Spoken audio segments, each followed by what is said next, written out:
of real-world applicability. And the process does not work off a list of words or bullet points and the selection of learning process.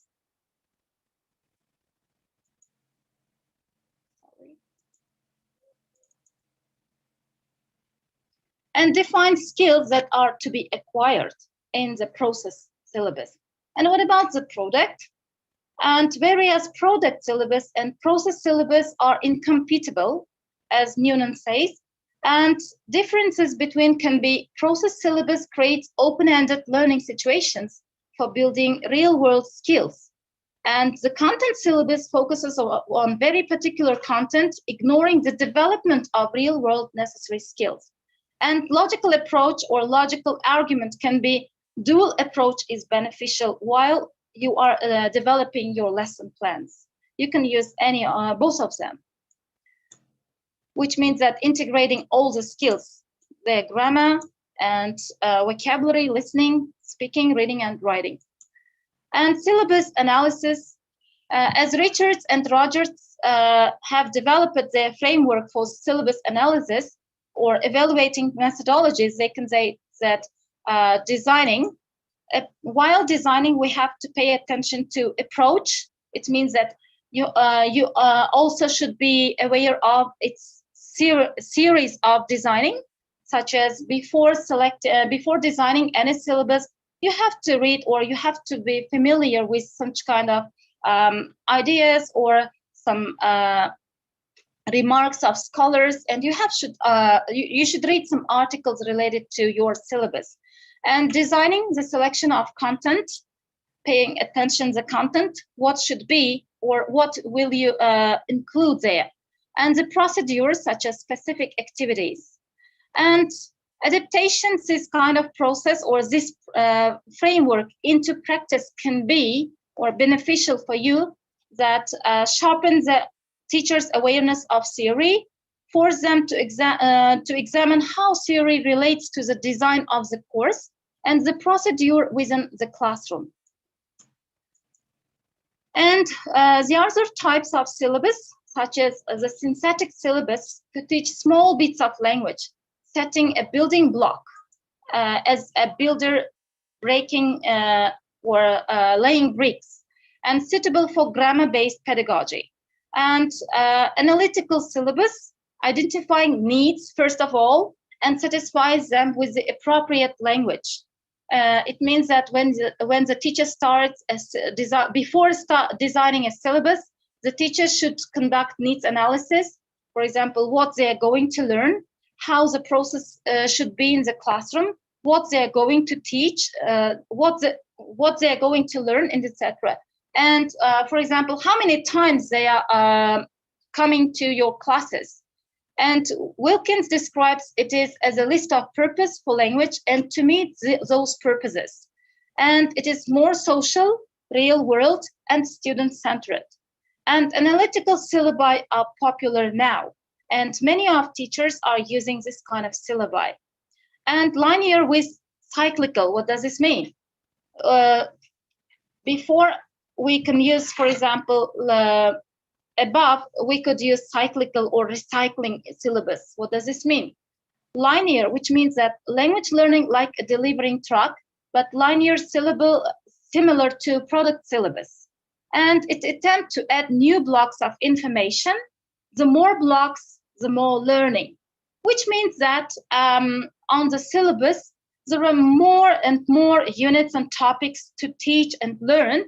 But sometimes one problem can be faced, such as language learning is not linear or people are not computers, because sometimes it cannot be beneficial or achievable.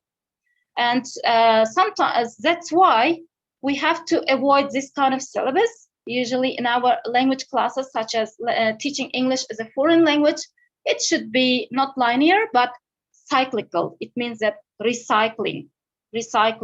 For example, if you are teaching present simple, everything should be connected to present simple for several times, and the lessons should be integrated with listening, reading, writing, and speaking. And after that, student can acquire the language and comprehensible input, and first of all, comprehensible input and meaningful output can be achieved during the lessons. And what about designing factors? According to Tag and Woodward, a common practice trends, series of second language acquisition, and wider educational context, and course objectives, learner backgrounds. And what about the course books or famous course books such as Headway, Gateway, and etc.? Course books mainly connect ABC, such as common practice trends, SLA series, and wider educational context. And what about E? E usually stays for teachers, or it is left for teachers. And they should be they should change their syllabus according to the learners, or maybe according to their phase, but not for teacher. It should be for learners. And general design should pay attention to its shape, smaller blocks, and instructional blocks should be self-contained, contribute to the larger goals of the syllabus. And chapters self-contained and individually accessible. And each chapter breaks down the learning into small chunks. And for example, it is not achievable to teach everything in one lesson, for example, during 80 minutes or in 45 minutes. And you have to pay attention to that. And coherence of chapters. And factors to take into account while designing your syllabus, such as, first of all, the needs, the wants and interests of your students. And learning styles should be taken into account as well. And maybe they are fast learners, maybe they are slow learners. And achievable objectives. And at the end of the course, the teacher should be aware of, or what should you expect at the end of the course. Students will learn, or students can gain something, and etc., and will be able to do something. And you should be specific. You cannot write just present simple, past continuous, and etc. You have to get, for example, a small text related to present simple or present continuous, or vocabulary where you can use actively present simple and present continuous, or where they be spontaneous language users. And maintain a friendly tone, and syllabus as a contract. You know that usually in some countries, syllabus is handed to students as well, especially at university level. Students know what to do and after what unit, or what to do and what to take as a test. And that's why student and teacher responsibilities are introduced there. Important dates can be included, and standards and criteria for assessment with different ranges, for example, 80 or 90 for what? And policy and late assignments, missed classes and revisions. Academic integrity policies, such as academic dishonesty, using plagiarism while doing something, and ways of contracting the instructor. And what about the common mistakes while designing your syllabus? 4 instructional design mistakes can be forgetting the learner. Usually the teachers or the administration pay attention to just teaching something, not learning something. And how can the students, for example, acquire new knowledge? It is not important for them. And overloading information, teaching too much or teaching too quickly. And non sequiturs, mismatched imagery and content. Repetitious content also can be boring for students, and no variation.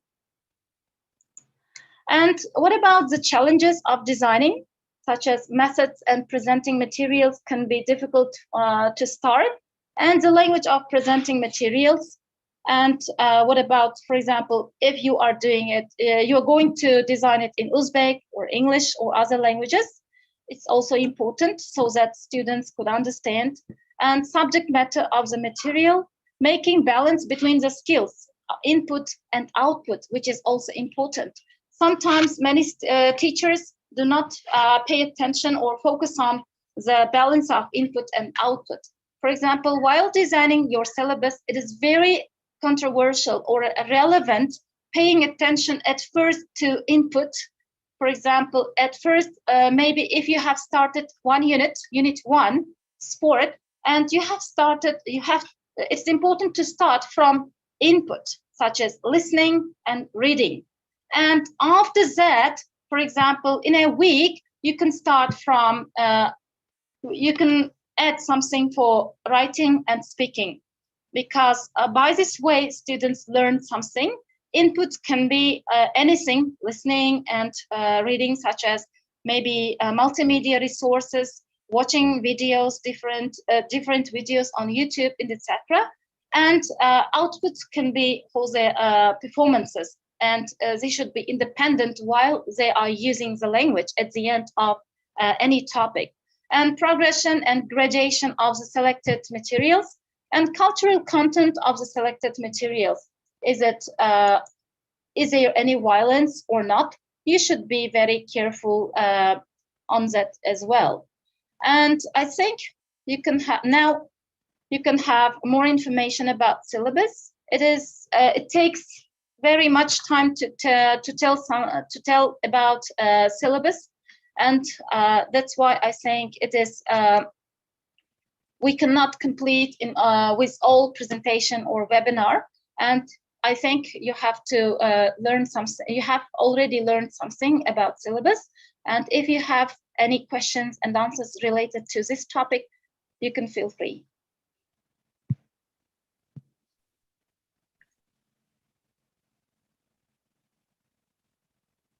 Thank you, Nilüfer, for the very informative presentation. I think, yeah, it was really packed with lots of useful information. Yeah, please feel free to ask any questions. So there was one question at the very beginning. It says, how it is translated into Uzbek? How would you translate syllabus into Uzbek? May I answer? Yes, please. Yeah, Nilüfer, yeah, that's the question. In Uzbek, we can translate it as takvimi mavzular ricası.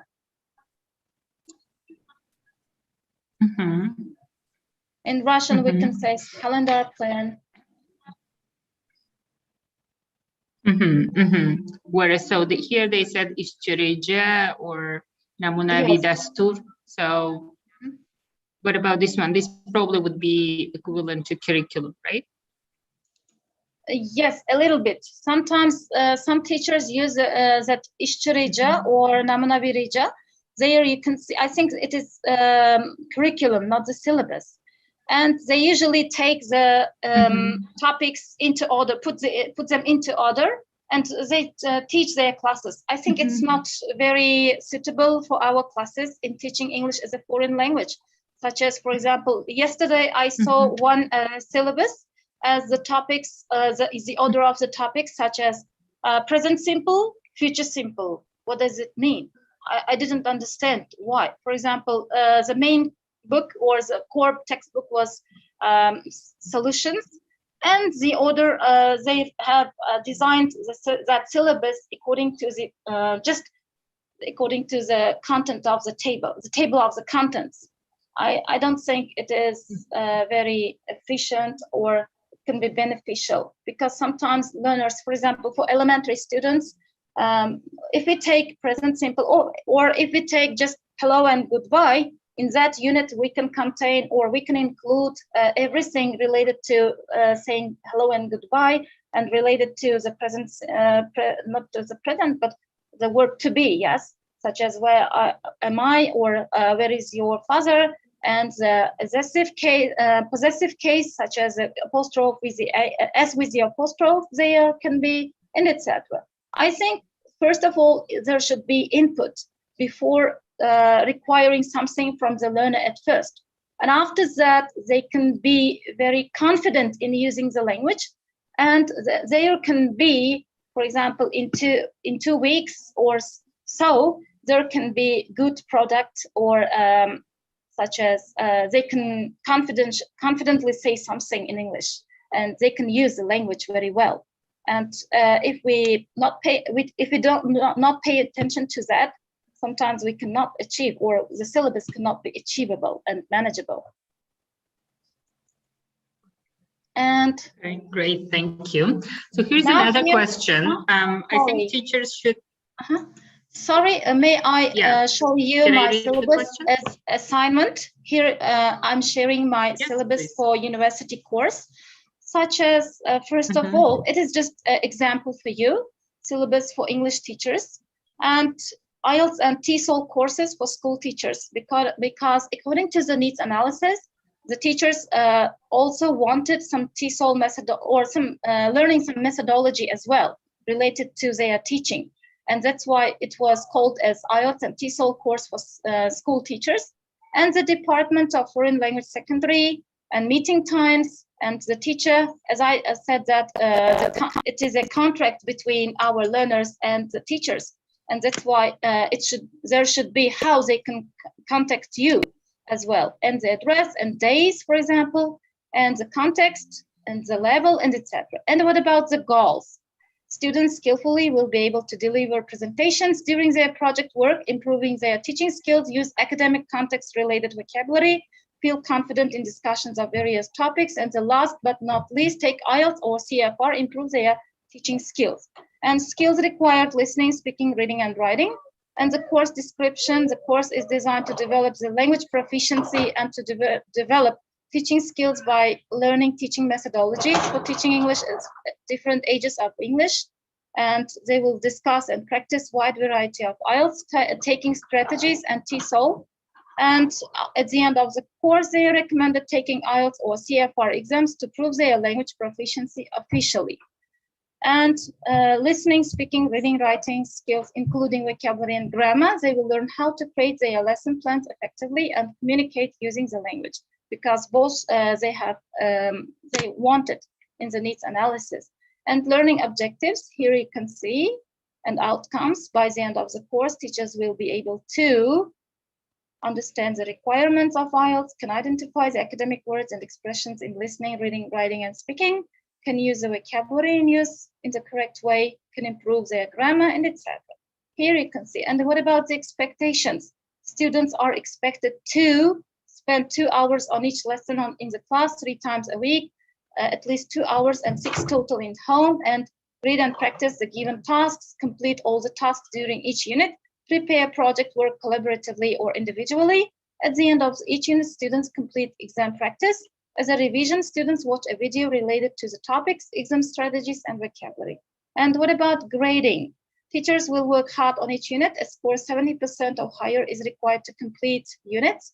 During each unit, grammar and vocabulary items are repeated and achieve this 70%. And what about assessment? To complete exercises, unit tests, and etc. And student policy: students should come on time for the classes. Students can miss the classes only in case of emergencies, and the missed classes are reviewed with the teacher during his or her office hours. And the missed mock exam is also required to be retaken on another day with the agreement of the teacher. And students should not copy the mock exam answers from each other. Students must wear uniforms during the sessions as their teachers, and it is mandatory for them in our sessions for teachers. And students are not allowed to talk on the phone during the classes. And here's a course schedule. You can see, for example, week 1, week 3. It is just an example for you. And for example, module 1, all about IELTS, video, quiz, listening section 1, types and about culture, and unit 1, speaking, video, reading, listening, and etc. And after that, you can take something as product skills. You can test their product skills, such as writing and listening, maybe at the end of the module. And students will be learning objectives. Here you can see.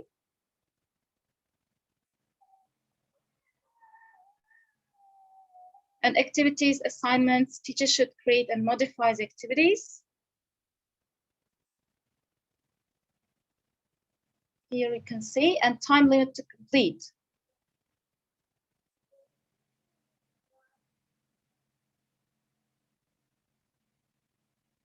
And I have now, I think you have already known what does it contain in details. And if you have any questions related to that, I think I don't think it is a very ideal syllabus for learners. Maybe it was just a coursework while studying or while pursuing our master's degree. Thank you so much for sharing. Yes, yeah, thank you. So there are some questions. So Gulnoza is asking, what's your opinion about the school syllabus in Uzbekistan? Does it face the objectives of learners? I think, does it meet the objectives, the requirements of learners, or like needs of our learners in schools? What's your opinion on that? I have worked at a government school for 2 years. And as for me, I have already changed my syllabus for school learners, according to the learners and according to the styles of learners. And you know that 30% you can change something, and where I have added something. And that's why sometimes I have deleted some units or some topics there. And by this way, or by this kind of designing my own syllabus, after that, I could improve my teaching and learning process. Okay, very good. So another question, do you think teachers should be given the right to design their own syllabus? What? I couldn't catch the question, sorry. Should teachers be given the right to design their own syllabus? Yes, I think yes, but if the teacher is a novice teacher who has started the teaching career recently, they should get the advice of trained teachers. And that's why I think syllabus, not every teacher is not powerful to design his or her syllabus. And that's why you should get advice, or you should be aware of the series of designing syllabus. And if you pay attention to series, or if you read some kind of articles and research related to this process, you can feel free to design your own. Okay, thank you. There is a related question. So you said that you have to read the research. They're asking about Tomlinson. Rima is asking, could you please clarify the quotation that you brought from Tomlinson? It was something about the novelty of syllabus. Could you please elaborate on that? There is a special framework by Tomlinson, Richards, and Rogers. Here you can pay attention, and it is just a framework for you while designing your own syllabus. For example, in our course, for example, when we worked at Academic Lyceum of Diplomacy at Ceyhanlı Academic Lyceum, we were not aware of Tomlinson's framework and etc. But just our supervisor, we can say the head of the department, taught us how to design our own syllabus. And year by year, he made at first she designed for us, and year by year she made us design our syllabus, and in collaboration. And after that, we learned something. And that's why if you use Tomlinson's framework here, you can be more practical, and I think you can be more experienced in designing your own syllabus. Is it this the phrase? It says Kihan. Is it the Tomlinson framework? No. It is another. According to Skian, acquisition is much more important. And now, it's Tomlinson. Sorry.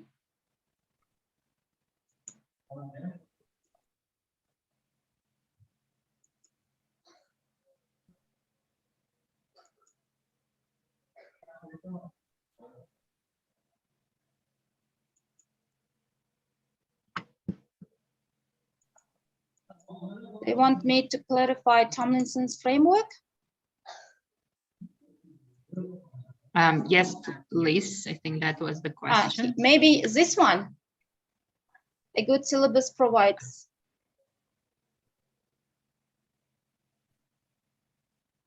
This one that you ask?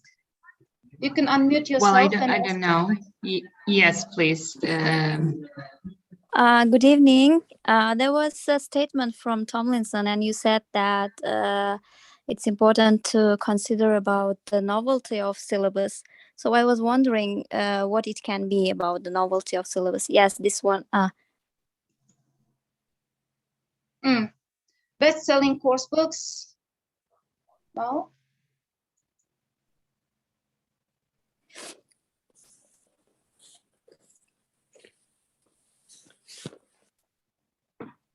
Okay. Maybe if maybe I'll send you the answer to the channel, okay? All right. Thank you. And I'll share with the articles according to related to syllabus designing as well by Tomlinson and Rogers and Richards. Thank you. So Rima is saying that's very good design PowerPoint, and I agree it's a very good. They're very good slides about syllabus design. And Rima is asking, could you please share it with the group? Yeah. Thank you in advance. Thank you. Thanks a lot.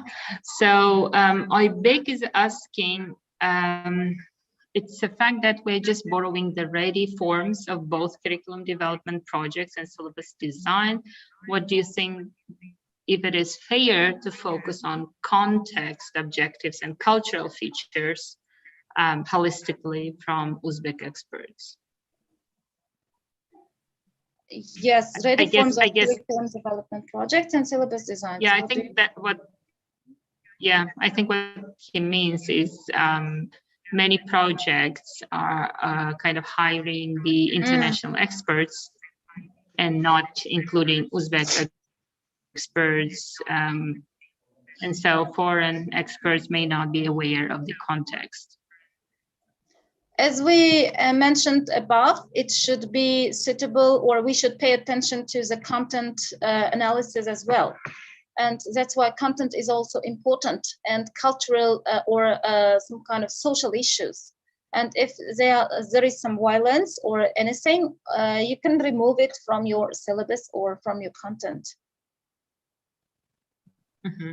Yeah, and I agree. I think all the projects that I am aware of in Uzbekistan, they always include the local experts, and they do usually the baseline study to research the context first of all, and then offer some kind of guidance or consultation on that. So I don't think we're taking ready-made syllabus, I don't know, for the last 20 years at least. Okay, yes, so there's another question. And sometimes from the government, yes, if you pay attention, if you use some ready syllabus for all learners, it means that you are using the same size for everyone.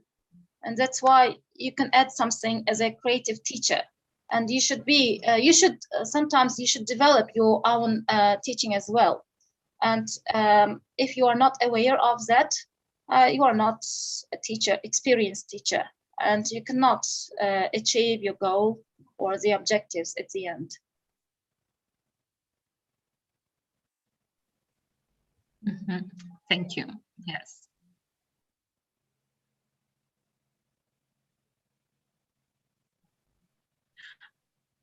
Okay, Abdulazim is asking, could you include assessment? Yes, the assessment ranging should be included in your syllabus, such as and the criteria as well, the rubrics for assessment, for each assessment in your syllabus.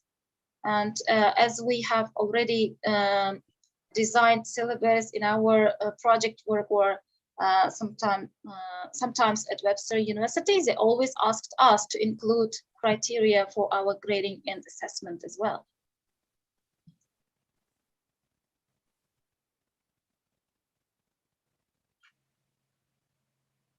Mm-hmm. And what else? Yeah, and I agree. So it's actually they're really interrelated, syllabus and assessment. So actually the assessment should assess your learning outcomes that are outlined in the syllabus, right? So we assess the learning outcomes, nothing else. Okay, great. I think that's it. So we have some comments. Gulnoz is saying that's a very important topic and you could explain it to our audience. Thank you. And Sarvenos is saying that she enjoyed your fluent speech and informative webinar. Yeah, Oybek is saying thank you. So I think, yeah, thank you for the comprehensive webinar. I hope we all enjoyed. For example, may I share with you another syllabus? Yes, thank you. That would be lovely. Yes.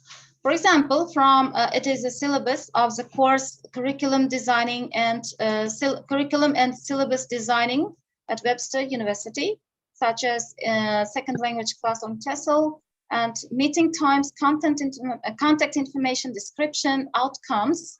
Here you can use the individual instructor should decide and etc. And materials, evaluation, assignments and assessments, key assessments such as project work for each class or for each session, and course policies. It was very important for us, and contact hours, and diversity and inclusion, academic honesty policy. At the beginning of the course, they introduced us what will there happen if we do some kind of plagiarism. And after that, we were aware of that process, and we avoided not doing something related to plagiarism. And institutional policies, academic policies, here you can see, and graduate studies catalog. And what about grading and incomplete work? What will happen if you do something incomplete, if you leave something incomplete? And grade, academic honesty policy, statement of ethics, important academic resources, what you are going to use there during the course, and drops and withdrawals, and student handbook and other important policies, research on human subjects. And also you can see the syllabus, I think in the PDF format, also the syllabus of our course, such as here you can see grades, for example, what will happen if you do not do something, or in grading section. Here you can see for what we are going to be assessed, such as professional profile and group presentations, needs analysis we have to conduct by ourselves, and syllabus design project, and final reflection. You know what to do. Students also know what to do and when to complete this work, and lesson plan assessment, multimodality group presentations, and peer evaluation, and roll call attendance as well. And here you can see the total for our, for example, performance during the course. And I think it was very effective for students. And we knew beforehand what to do and what the teachers are expecting from us. And we always followed the deadlines. And there you can see the assessment process. And after that, students also, it also makes students be responsible for their assessment process and for their such as homework assignment as well. Thank you. So there is, I think probably we'll take the last question. Do you think that there is a difference between course outline and the syllabus? Yes, sometimes yes and no, because the course syllabus, it is designing the topics using everything. And the course outlines can be just without any assessment criteria and anything. Mm-hmm. So it's kind of shorter version, right? Yes, it is a little bit shorter than syllabus. Mm-hmm, mm-hmm. Okay. Just we mentioned as just the bullet points. Mm-hmm, mm-hmm, mm-hmm. Okay. Yes, thank you very much. I think we don't have any other questions. We have some comments saying thank yous. Thank and I you. join everyone to thank our speaker and thank the participants for joining us today despite the late hour. You can rewatch the webinar on our YouTube channel. Thank you for everyone. Stay tuned to our next webinars. Yeah, thank you everyone and have a good night. Thank you. Thank you everyone for joining. Thank you, Ms. Nadra. Thank you, Nilüfer. Goodbye.